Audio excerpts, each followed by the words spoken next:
amostra de domicílios. A taxa de 13,5 verificada em 2020 corresponde a cerca de 13,4 milhões de pessoas na fila por um trabalho no país. E agora o economista Flauzino Antunes esclarece as dúvidas sobre o tema na Coluna Capital de hoje. Muito bom dia, Flauzino. Um prazer estar falando com você. Bom dia, Bruno. Bom dia, Fernanda. É um prazer estar aqui na Rádio Moderna FM, no Jornal da Moderna, né?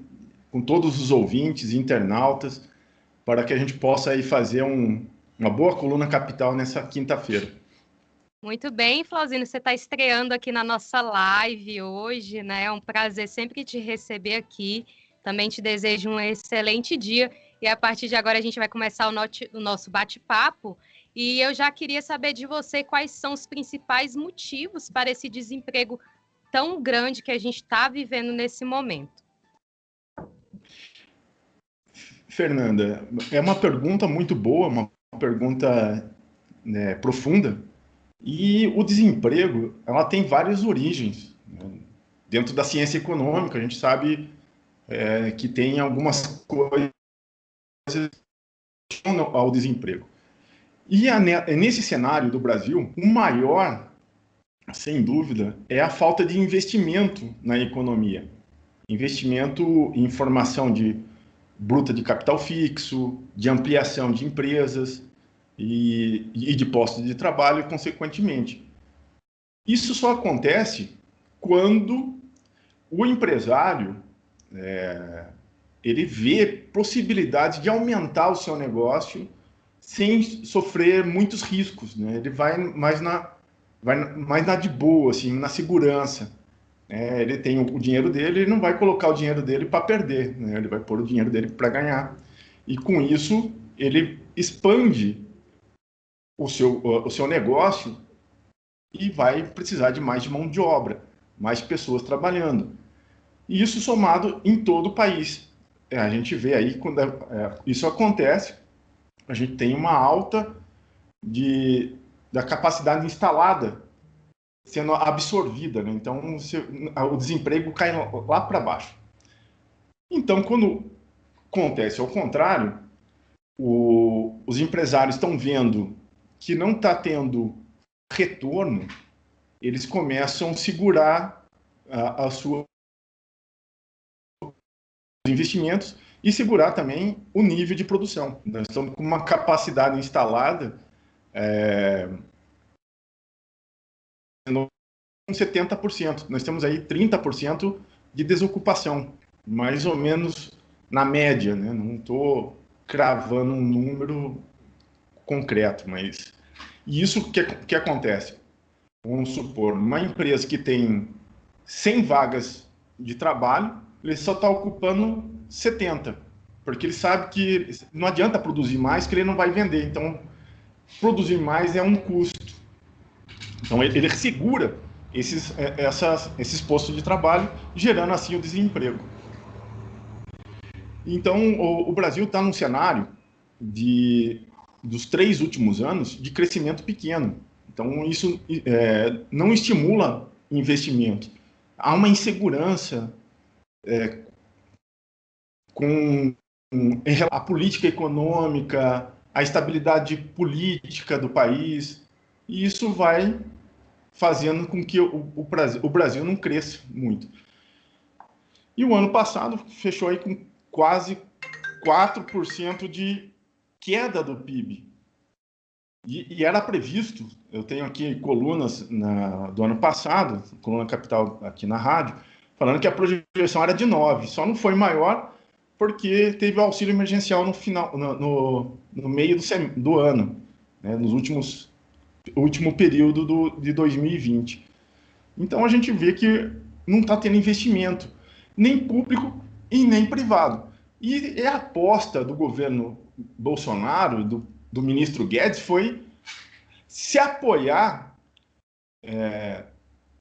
exclusivamente no investimento privado estrangeiro. Então, eles colocaram os patrimônios para ser vendido, as privatizações, colocaram até situações de empresas nacionais para serem adquiridas pelo capital estrangeiro, mas não aconteceu, porque os próprios países da Europa, da Ásia e da América do Norte preferiram investir nos seus próprios países de origem, não ampliaram seus negócios. E ainda mais que o Brasil estava uma loucura e continua estando numa loucura em relação à pandemia. Não tem uma estabilidade, não tem uma questão de segurança, as mortes estão acontecendo, chegando a quase 260 mil, e nenhum capital vai vir aqui num cenário confuso, né? Então, o único país que tem capacidade de estoque de capital para investir é a China, né? E a China, o governo Bolsonaro não tem umas boas relações, enfim, não inspira uma negociação mais profunda com os chineses. E fizeram também, para que isso acontecesse, fizeram a reforma da Previdência, a reforma trabalhista, falando que isso ia atrair o capital estrangeiro e não concretizou. A gente perdeu um monte de direitos, a Previdência não precisava fazer aquela reforma e o investimento estrangeiro não veio. Resultado, PIB lá embaixo e o desemprego alto. Flauzino, Lógico que... Não, é só para fazer um... E tem um grande detalhe que é fundamental. Nós não estamos valorizando o capital privado nacional. E isso está dando uma diferença muito grande agora, né? Porque a gente depende de tudo, seringa, oxigênio, respirador, tudo isso que a gente precisou, luvas, máscara, a gente precisou do estrangeiro para nos socorrer. E nós não temos capital privado nacional com folha, tudo isso. Então a gente ficou assim com uma opção, principalmente do governo Temer para o governo Bolsonaro, em se apoiar simplesmente e exclusivamente no agronegócio. A gente teve uma desindustrialização muito grande e não tivemos uma reposição do capital nacional. E para salvar isso, a única solução seria, de uma forma, o setor público injetar dinheiro, investir mais em empresas, auxiliar o capital nacional a produzir mais de forma industrial. Flauzino, você falou de estabilidade. Sim. E em 2018, a taxa de desemprego foi de 12,3%. 2019, uma ligeira queda, 11,9%. E aí, em 2020, já salta para 13,5%.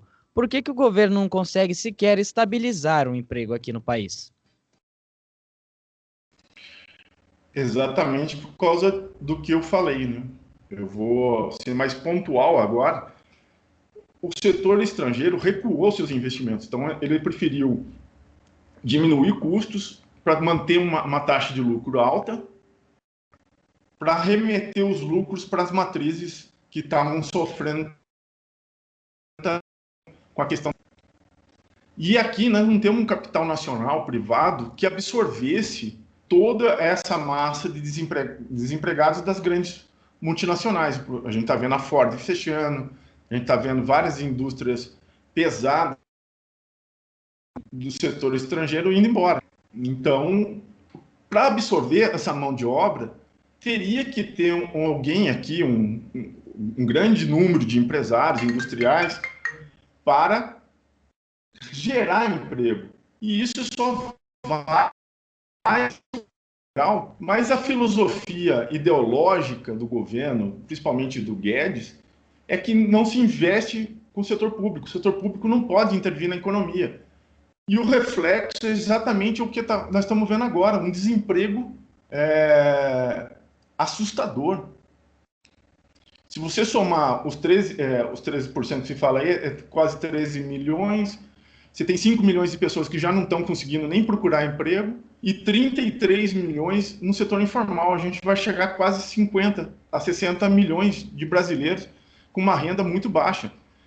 E essa renda baixa não gera força para a economia girar e gerar novos empregos. Então, se você não tem renda, você não tem para quem vender no mercado interno. fica complicado. E você tem que vender para o setor externo, exportar, você não está tendo compras no setor estrangeiro, porque eles estão comprando deles mesmos. Então, a gente fica numa sinuca de bico. Só rompe isso se a gente tiver uma mudança de política de ideologia, na qual o setor público aumente a sua participação no investimento total, que hoje, de todo o investimento feito no país, só 2% do setor público. E isso está refletindo nisso que a gente está vendo agora. É uma pandemia forte, né, com 260 mil mortos e um desemprego muito alto. Flauzino, a gente tem uma pergunta de um ouvinte aqui para você.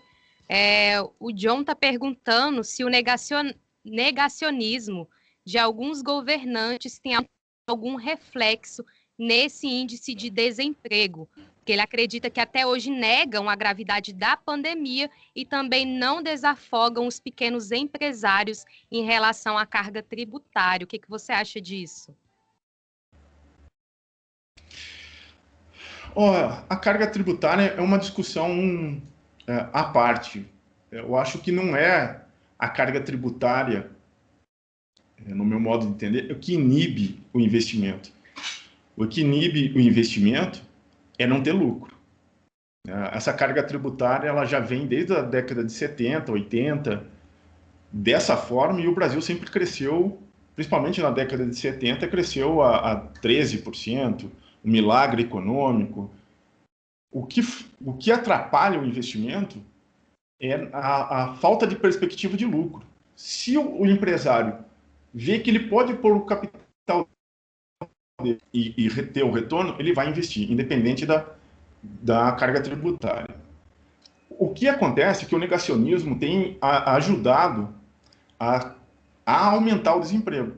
Quando você fala em um auxílio emergencial,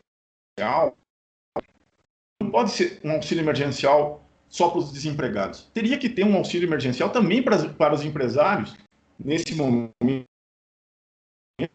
Por quê? Se você sabe que a transmissão do vírus é pelo contato de pessoas e pessoas circulando, você prega um lockdown, prega um fechamento, um isolamento social, você tem que dar garantia para as pessoas que estão desempregadas e os micro e pequenos empresários, médio empresários, receber do governo, não em forma de empréstimo, mas da mesma forma que os desempregados, de forma direta, o governo transferir recurso público para que as empresas consigam pagar os salários dos seus trabalhadores, os aluguéis, os impostos, tudo, para ele ficar tranquilo e não exigir que os trabalhadores vão para suas lojas, né, para os seus postos de trabalho. Assim você desafoga o trânsito, você não coloca ninguém amarrotado em ônibus, em metrô, e você deixa todo mundo parado por uns 15, 20 dias. Assim a gente faz um lockdown completo. O que não dá é as empresas estar com dificuldade, estar até o pescoço, até a testa, né, de dívida para pagar, e precisa abrir a loja para ter recurso, né, vendas e tudo mais, para honrar suas contas, e não tem essa garantia. E o governo falando que tem que fechar. Só vai fechar se eles tiverem um respaldo financeiro para isso. Então, o auxílio emergencial é para toda a economia se aguentar por um mês até que o nível de contaminação abaixe. Então, falar que não existe a doença e forçar que o comércio abra é uma irresponsabilidade. E a gente fica no meio termo e fechamento de estabelecimentos comerciais, há quase 200 mil estabelecimentos fecharam porque não teve um socorro por parte do governo, nem estadual, nem federal. Isso é muito ruim e muito prejudicial, porque depois a gente não consegue... a gente só vai recuperar quando a gente resolver a questão da saúde, mas precisa estar com um respaldo financeiro para a gente retomar a economia quando a normalidade se encontrar. Flauzino, e você falou sobre a taxa de informalidade, né? São 33 milhões de brasileiros na informalidade. Quais incentivos que podem ser dados, a exemplo do que você falou aos pequenos e médios empresários, quais incentivos podem ser dados a essa população?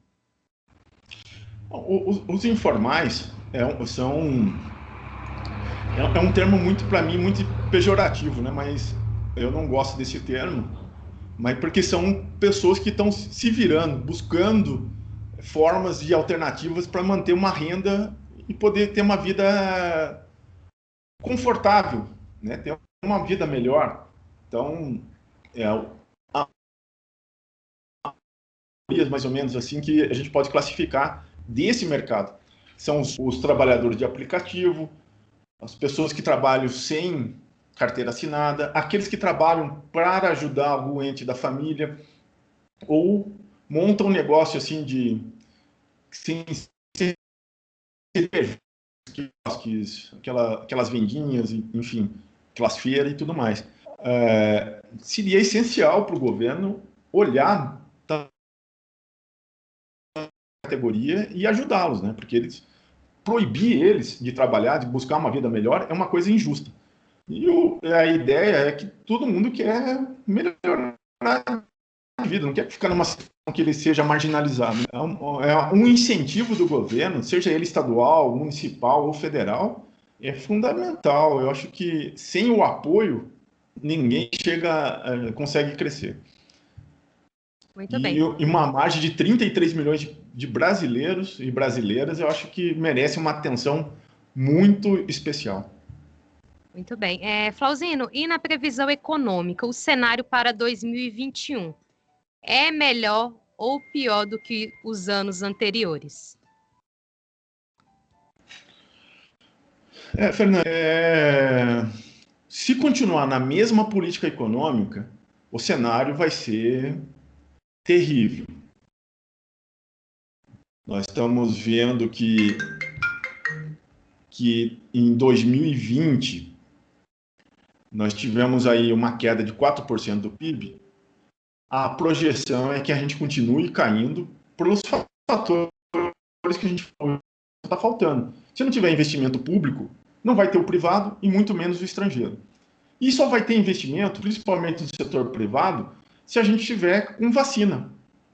A vacina tem que ser para todos, tem que colocar a vacina de forma ampla, para todas as idades, para todos os profissionais, para que você tenha a condição de ter uma vida normal. Enquanto isso não vem, é necessário o auxílio emergencial. O auxílio emergencial não pode ser o que a PEC 186 está pregando, de R$ 250, e para reduzir o número de pessoas para receber. E, em contrapartida, vai tirar o piso da educação, de gastos na educação, gastos na saúde, congelar salário de servidor, aumentar a privatização, que são coisas que não vão surtir efeito. Nós não podemos ficar nesse sequestro fiscal. Precisa de vacina e auxílio emergencial. E o auxílio emergencial tem que ser aquele robusto que eu falei, até para micro e pequena empresa. Para salvar os estabelecimentos, salvar os trabalhadores, salvar todo mundo. A gente precisa combater a questão sanitária e a economia junto. Não dá para falar que uma coisa não tem nada a ver, eu vou salvar a economia. Primeiro, depois a saúde. Não existe isso. Primeiro tem que combater a saúde, garantir a economia. Então, sem investimento público, nesse sentido, para salvar o país, não será possível reverter a situação.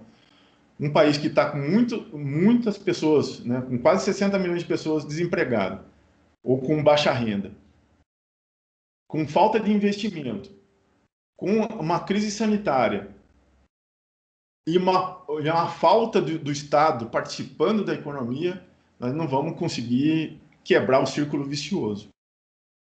Perfeito. Flauzino, gostaria de agradecer. A mudança agradecer... política e econômica tem que ser necessária agora. Perdão, Flauzino, agora sim gostaria de te agradecer muito pela participação, sempre muito esclarecedor, e já queria te fazer uma proposta para a semana que vem, a gente conversar sobre uma votação que está em pauta no Senado sobre a flexibilização das contas em dólar aqui no Brasil. Você topa? Topo. Então é isso. Estamos aqui à disposição da rádio e no que você e os ouvintes quiserem para que a gente apresente aqui na coluna. Muito bem, então muito obrigada, Flauzina. Agora a gente deixa espaço também para você agradecer, também se despedir dos nossos ouvintes e também do pessoal que está acompanhando a gente pela live. Primeiramente, agradecer aos ouvintes, aos internautas, né, que estão aí agora participando. Quero que participem mais com perguntas, ajudem a gente aí a desenvolver melhor a coluna. E que nos sigam aí no YouTube, Flauzino Antunes, né? Clicando no sininho, compartilhando os vídeos, que essa interação é muito bacana. Agradeço por estar aqui, por essa oportunidade pela Coluna Capital e até quinta-feira, para que todos nós continuamos aí progredindo. Muito obrigado, Flauzino. Sempre um prazer. Até mais, Flauzino. Igualmente. Muito bem, agora são 11 horas e 59 minutos.